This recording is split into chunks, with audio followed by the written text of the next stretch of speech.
Chapter 7 deals with user input and using while loops. And part of the reason that while loops are included with user input is because quite often the user has to key something in order for the while loop to test false. So that's kind of why they're grouped together. First, we're going to talk about how to get input from our users. The function that we're going to use is called input. And in parentheses, you basically give them a prompt telling them what it is that you want them to type in. And then typically you will store whatever they type in a variable. So here's a little example. Please enter your username. They key it in and we store it. What's your favorite movie? They key it in and we store it. And then we can print it out.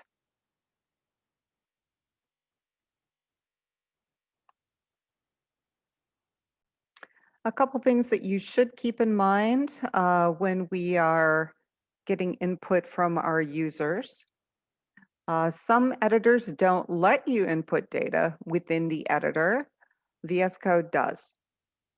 The terminal window, you will see it pause and there's like a little square where you need to enter the data.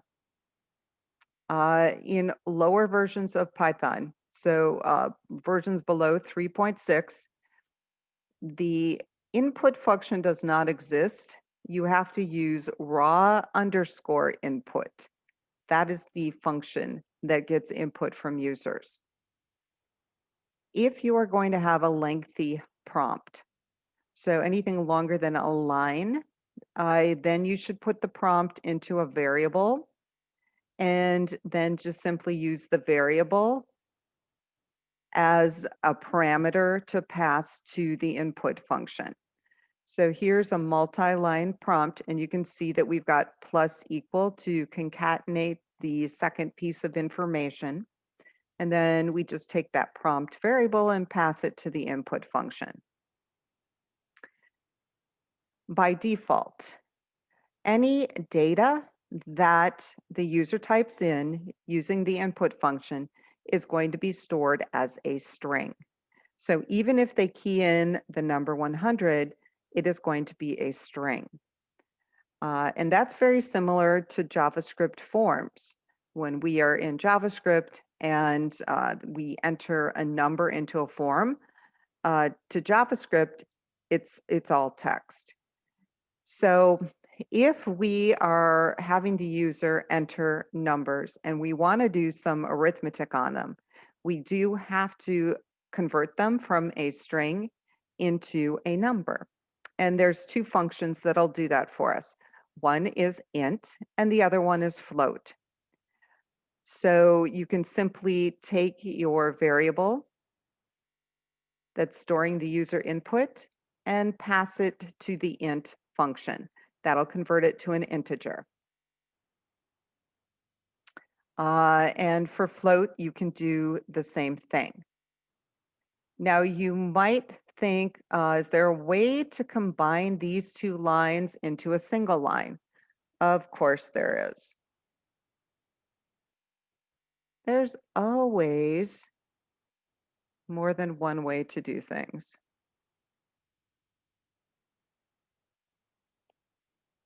So you can do it this way, or you can take your input function and stick it inside float. Of course, hopefully your copy and paste is working better than mine. We'll try that again. There. So this one line does the same thing as these two lines. And just to show you that it works.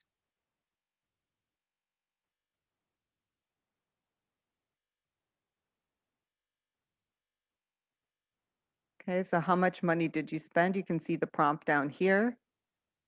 I spent 500. Okay, and then you can see right away that it did convert it to float because I am seeing the decimal, which I would not see if it was a string.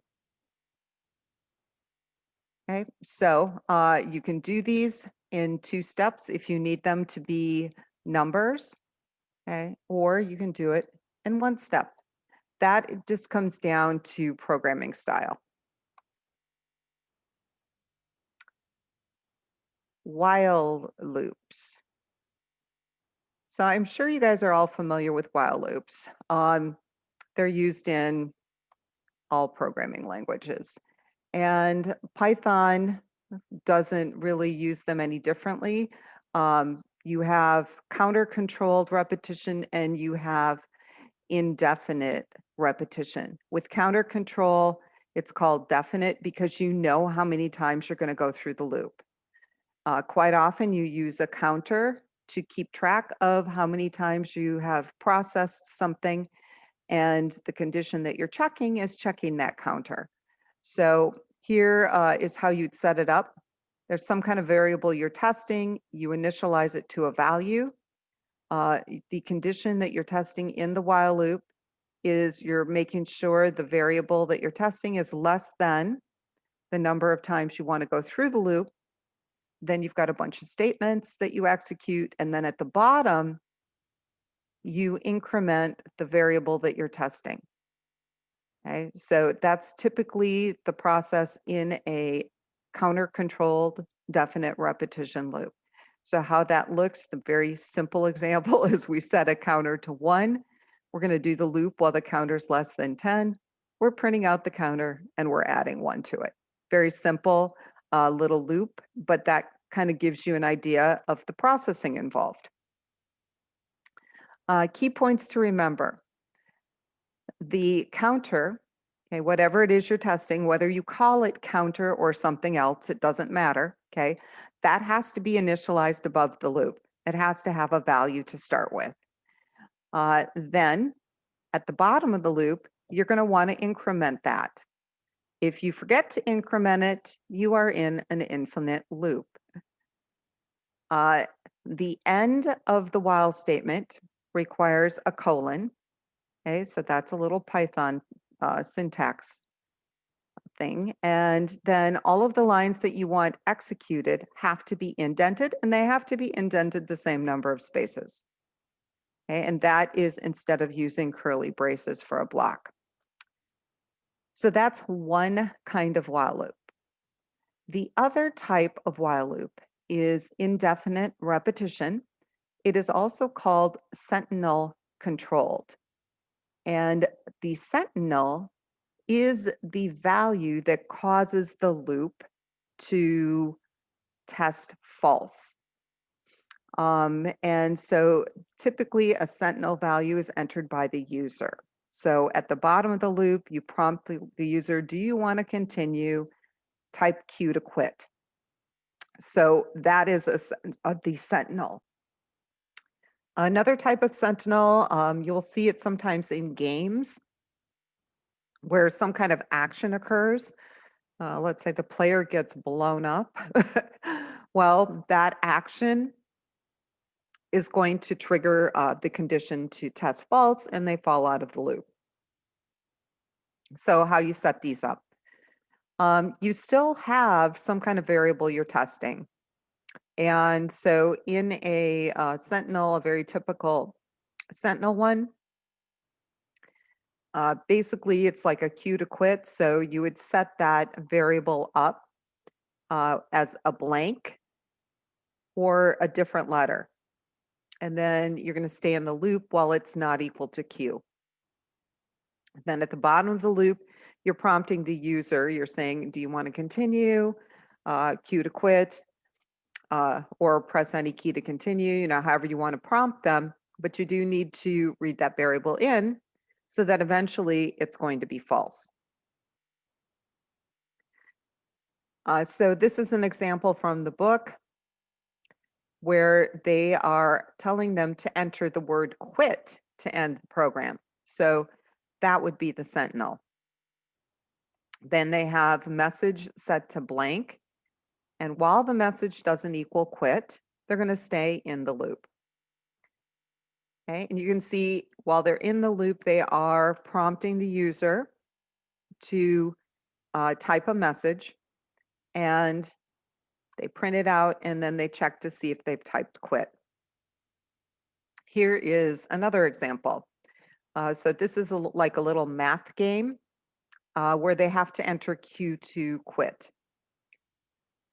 So initially, keep going is the variable that we're testing, and that is set to blank. And as long as keep going doesn't equal a Q, they're going to stay in the loop. And we grab a couple random numbers.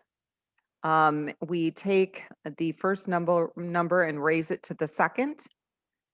And then we ask them, what is number 1 raised to number 2? We have calculated the correct answer. We get their answer. We do a little comparison. And if they are right, we tell them.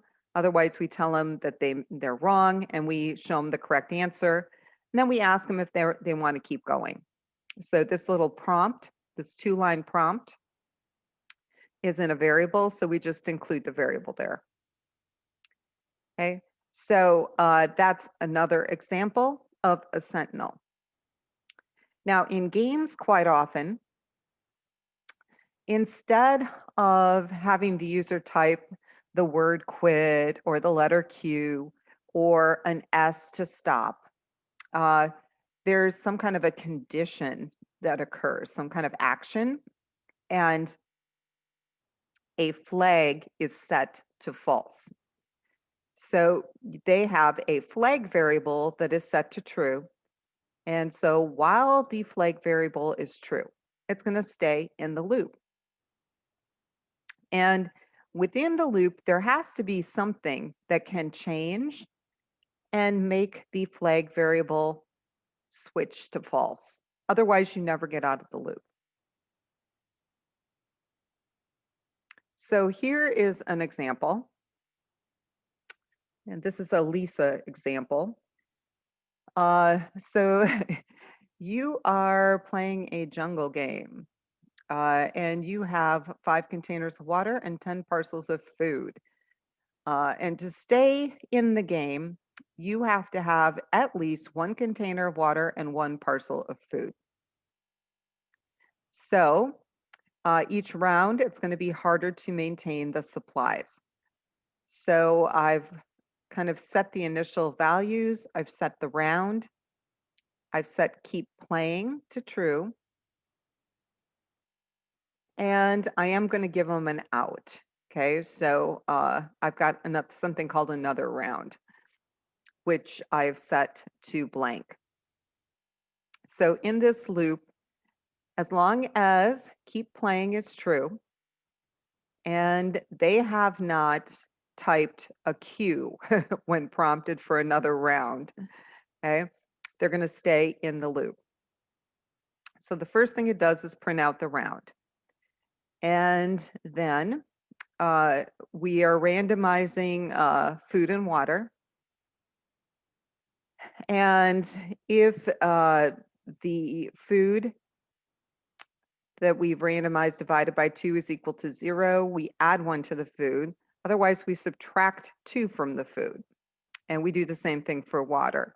If the water modulus 2, basically this is a modulus, so if there's a remainder, it's not going to equal 0. So if it randomly picked the number 10, that would equal 0. Okay, so modulus is remainder. So if there is no remainder, we subtract 2 from the water, otherwise we add 1. And with food, if there's a remainder, we add 1 to food, otherwise we subtract 2 from food. So I made up the rules, so those are what the rules are. If the water is less than 1 or the food is less than 1, we have a problem, right? Because they can only keep playing as long as they have 1 of each. So if it's less than 1, we set keep playing to false. And basically they're done. Their trek has ended. This is how much food and water they have left. Okay. And that's pretty much it. Otherwise, we add 1 to the round and we show them how much food and water they have. So if keep playing is not false, right? So if they're okay, then we do give them a little out here. So do you want to continue your jungle track? And if they do, we stay in here. So there's really 2 things that can make them fall out of the jungle track. It's they run out of food and water, or they decide to quit. And so this is like a little sample of that running.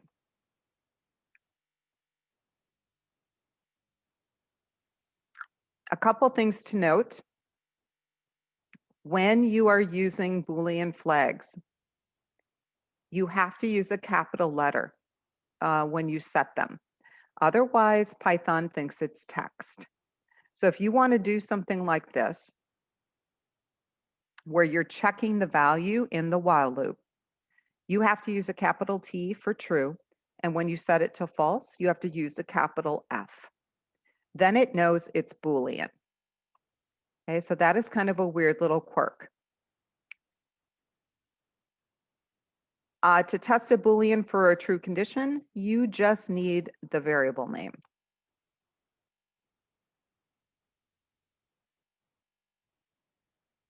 Okay, and then you'll also notice with the 2 conditions, the only way they're going to stay in this game is if both of these conditions are true. The minute one of them is false, they're done.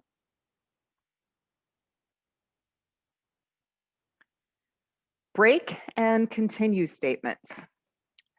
So how those impact a while loop.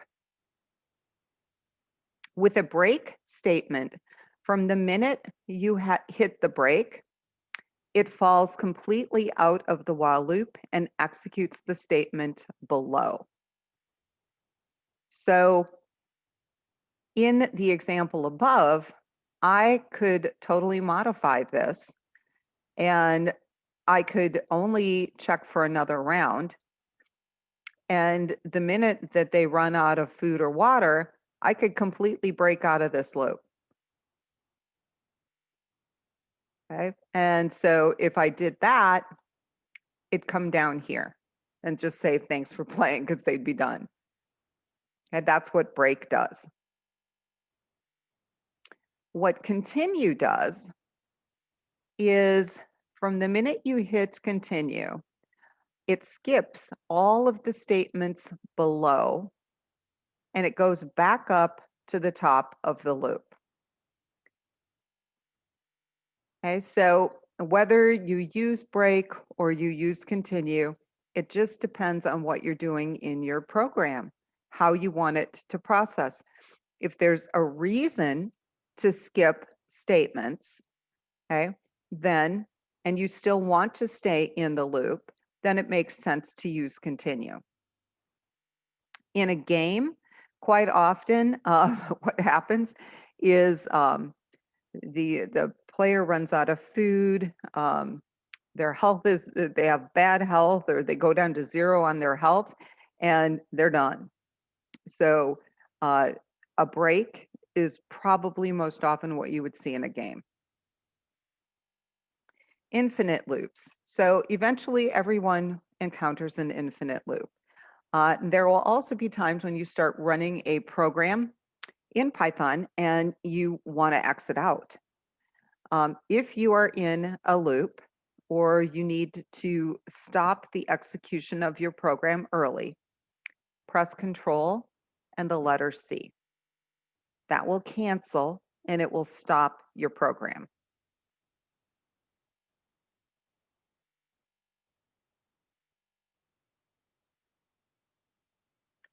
And try to remember that because it comes in super handy. Let's see, how to use lists and dictionaries.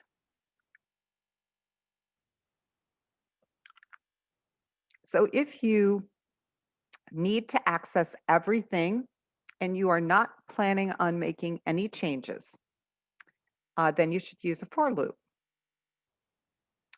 If you are going to modify or change items in a list or a dictionary, then you should use a while loop. There is a little quirk with the for loops where they can lose their spot in the list or the dictionary if you start making changes, which is why you're going to want to use a while loop. So some examples of when you should use while loops. If you are moving items from one list to another, you're going to want to use a while loop. So this is an example from the book. We have unconfirmed users and confirmed users. While we have unconfirmed users, so while there is somebody in this list, what it does is it takes off the last person, puts it in current user, prints them out, and adds them to the confirmed user list. So it basically moves the users from one list to another. And then it prints out that the users were confirmed.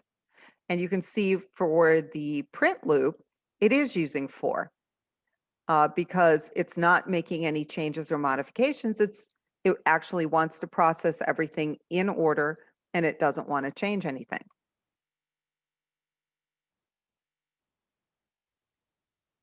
If you want to remove all instances of a value in a list, then you are going to want to use while with remove. Because if you use remove by itself, and we saw this when we were processing lists, it only removes the first occurrence, okay? It's not going to remove all of the occurrences that are in the list. So if you want everything removed, you can put remove inside a while loop.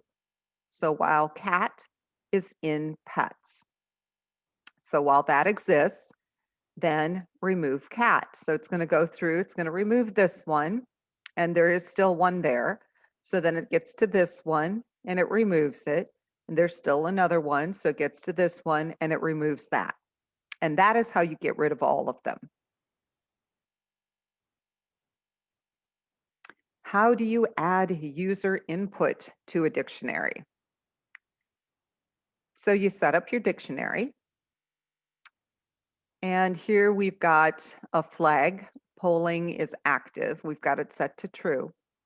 So as long as it's true, we're going to stay in this little loop. And we're asking them their name. And we're storing that. Then we ask them, what mountain would you like to climb? And we store that. And then we're using their name as the key. And we're storing the response in the dictionary. And then we're saying, would you like to let another person respond, yes or no? So if they say no, then we set polling active to false and we're done.